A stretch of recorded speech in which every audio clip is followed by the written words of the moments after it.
Magandang hapon. Andito si Maestro Romy Gutierrez. Alam niyo si isang karangalan ang magkaroon ng panauhin katulad ni Professor Maestro Romeo Gutierrez.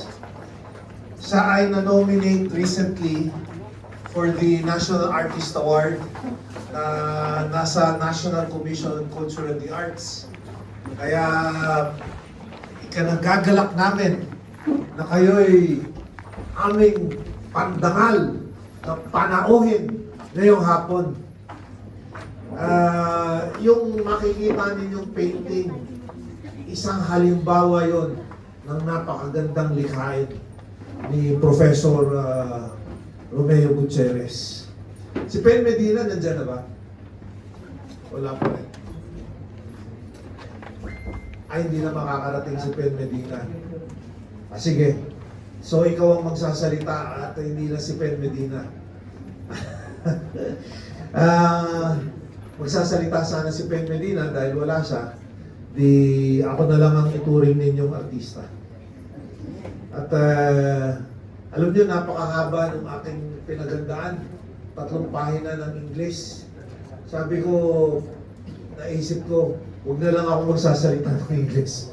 Mananagalog na lang ako at kung ano yung mga nakikita ninyong nilikha ng mga kasining, ay yun ang aking i-kokomento. Yung Pen Medina, ang ginawa niya yung The EDSA Loop. Eto na naman, paikot-ikot na lang. Yun yung pamagat nung nilikha ni Pen Medina. Dahil yung EDSA Loop, panay tayong mga Katoliko, panay tayong mga Kristiyano. At ginawa yung EDSA Shrine ay dahil nga sa celebration ng isang event na nangyari sa buhay ng Pilipino, sa kasaysayan ng Pilipinas. At ito'y laban sa diktadurya, ito'y laban sa torture, sa assassination na ginagawa ng mga namumuno sa atin. Ito'y laban sa pangungurakot. And yet, ano nangyari? Paikot-ikot na lang. Paulit-ulit na lang. Kaya nakakadismaya. At naintindihan ko yung pagkadismaya ni Pen Medina. Si Melchor Sabariza, nandito ba? Si Melchor Sabariza, yun yung gumawa ng haplos ng pighati. Yung isang mata lang ang nakatingin. Rodi Julian, the one-eyed artist. Alam mo, yung mata ni Jesucristo, isa lang. Katulad mo, Rodi Julian, one-eyed artist.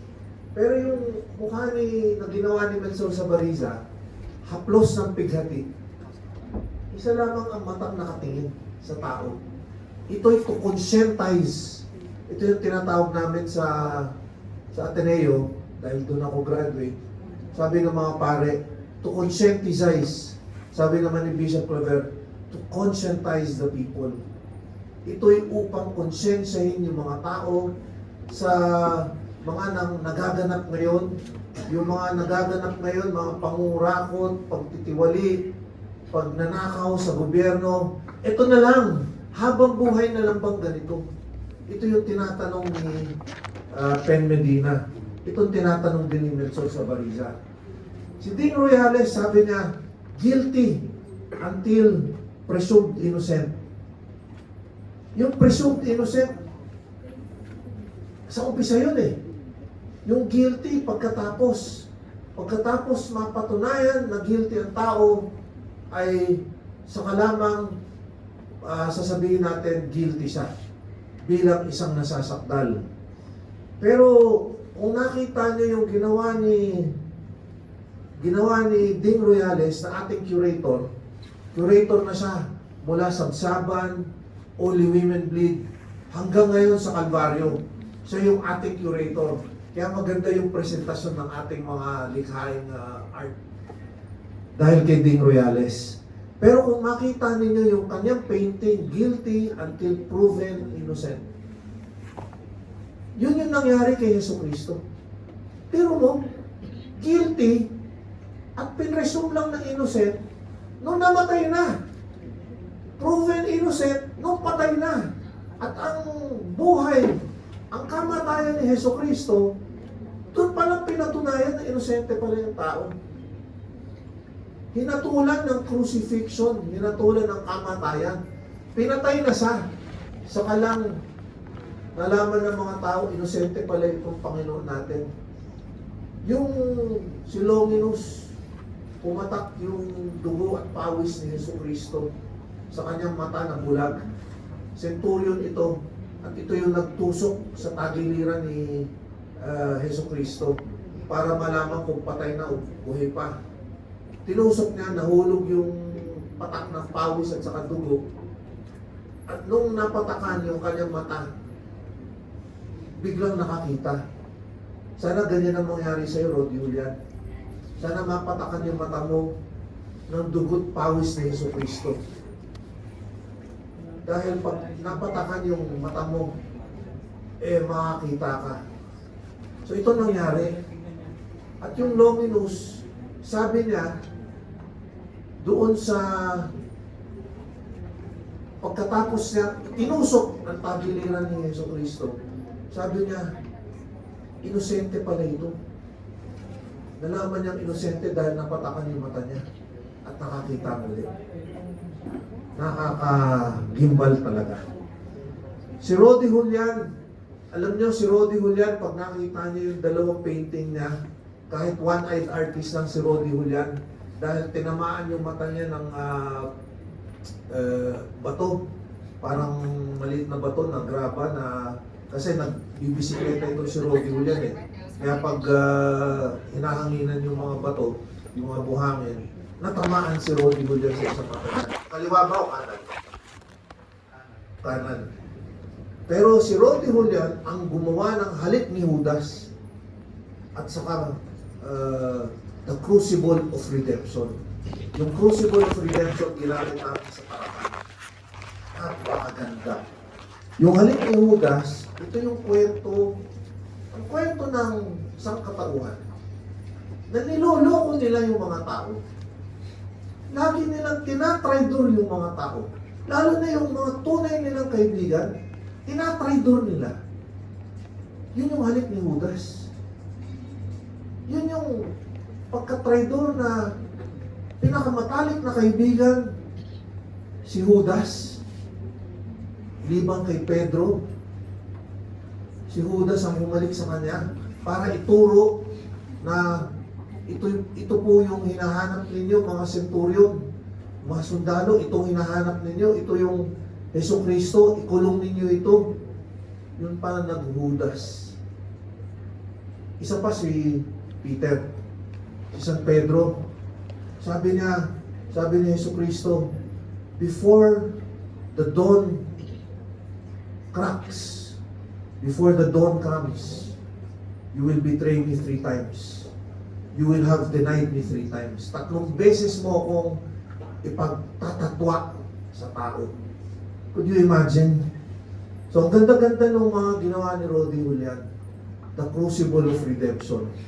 Mamaya, malalaman natin kung bakit na-redeem ang sangkatauhan. Si Nelson Medina naganap na. Ang ganda ng nilikha. Alam niyo yung naganap na, ibig sabihin, tapos na. It is completed. It is finished. Tetelestai sa Greek. Sa Latin, consummatum est. Pero sa Tagalog, naganap na. Nakumpleto na. Natapos na yung paghihinagpis ni Yesu Cristo bilang isang tao. At ngayon, Diyos na siya. Dahil natapos na ang pagkatao ni Yesu Cristo. Ngayon, Diyos na siya. Panginoon na siya. At siya ang magliligtas sa sangkatauhan. Ismael Esber, painting in a painting. Naalala ko si Ismael Esber habang pinapaliwanag niya kung bakit may pula doon sa kanyang painting. Pala painting din yun, pininturahan niya ng pula.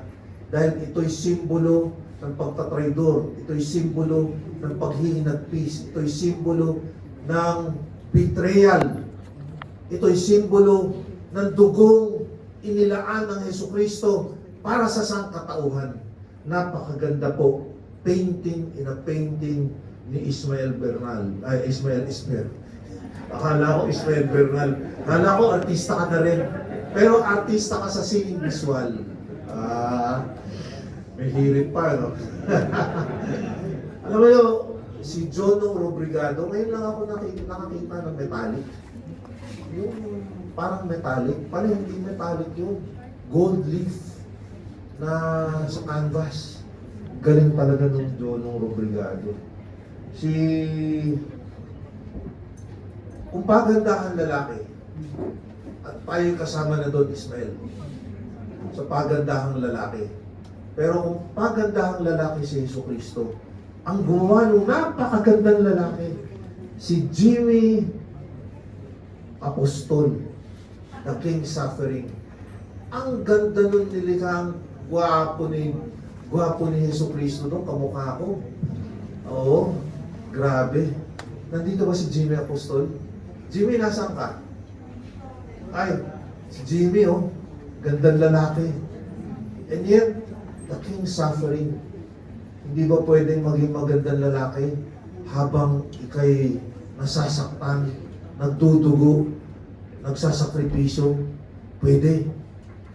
Dahil doon sa pagsasakripisyo niya ng buhay, pag lalabas niya ng dugo, pagdadatak ng dugo, ang kagandahang loob ng Panginoon ay nasa loob niya. Kaya napakagandang lalaki. Hindi lang sa loob, kahit sa labas. At yan ang pinakita mo, Jimmy Apostol. Alam niyo, yung mga tao, pag nakita yung mga nilikha ng mga painter dito sa Calvario, napapaiyak, napapaluha. Ako nga tuwing pumapasok ako doon, napapaluhod ako. Parang napaka-solemn. Lahat ng mukha ng Panginoon nakatingin sa'yo. Lahat. Sabi nga ni Ma'am Elizabeth Victoria na isang publisher ng libro, sabi niya, tumatayo yung aking balahibo. Kapag yan ang nagawa ng inyong nilikha sa mga tumitingin at napapaluhan ninyo yung tao, napapaluhod ninyo yung tao, napapataas balahibo niyo yung mga tao, you have become very successful as an artist. Because it takes a lifetime to create such art that moves people to tears, that makes people kneel before it or genuflect before it, that makes people have their hair stand. Biro mo, grabe. Si Glenn Blanco nandito ba? Si Glenn Blanco at saka si Brian Gonzalez, dalawang bata na nakatingin sa crucifix, na nakaluhod. Ang ganda. Ang ganda ng mga trabaho nila. Kaya dapat makita ninyo. Yung lapyeta, ang gumawa ng lapyeta, si Agard. Isa pa, si Miriam Pamposa. Pangatlo, si Jairo Katulay. Lapyeta lahat ang ginawa ninyo. At yung lapyeta na yan, basta napunta kayo sa St. Peter's Square, doon sa Basilica ni San Pedro, mapapaluhod kayo sa piyeta. Dahil ito yung panahon, the moment when Jesus Christ is brought down from the crucifix and given to Mother Mary, who's waiting at the foot of the crucifix. Grabe. Mapapaluha talaga kayo pag nakita ninyo yung lapyeta sa loob ng Basilica ni San Pedro sa Roma. Si Alexander Balmaceda at saka si Adan Pesito at saka si Sunny Corpus. Ako po, ang gaganda ng mga nilikha ninyong mga mukha ni Jesucristo. Mararamdaman ninyo yung mga tinik sa noo at saka sa mukha na nanggagasgas sa mukha ni Jesucristo. Nelson Medina, nasabi ko ba yung pangalan mo? Si Nelson Medina din. Consumatum est. Naganap na. Grabe. Ito yung mga nililikha ng mga artista sa sining visual. Dito lang sa Kalbaryo 2026. Kaya next year, uulitin natin itong Kalbaryo.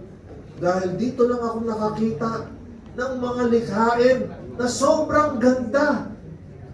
Pero yung kagandahan ay nasa hinagpis. Nasa, sinabi nga ni Nelson Sabarisa, sabi niya, nasa pighati ang kagandahan ng ating nilikha. Grabe. Amen? Hindi na sana ako magbabasa, pero babasahin ko ng konti yung aking sinulat. As followers of Christ, we should die to selfishness and to greed. We should live a Christ-like life of selflessness, of kindness, and compassion. Ang pagsunod sa kamunduhan, follow the world, is only temporary. But following Christ, following God, is eternal. Through the cross, we receive what no human effort could ever achieve. Forgiveness of sin, peace with God, and the freedom to live a spiritually abundant life. So ito yung sinasabi natin. Kaya Ding, Marvel, at lahat ng mga artist dito, patawarin na ninyo yung kaaway niyo. Dahil yun ang mensahe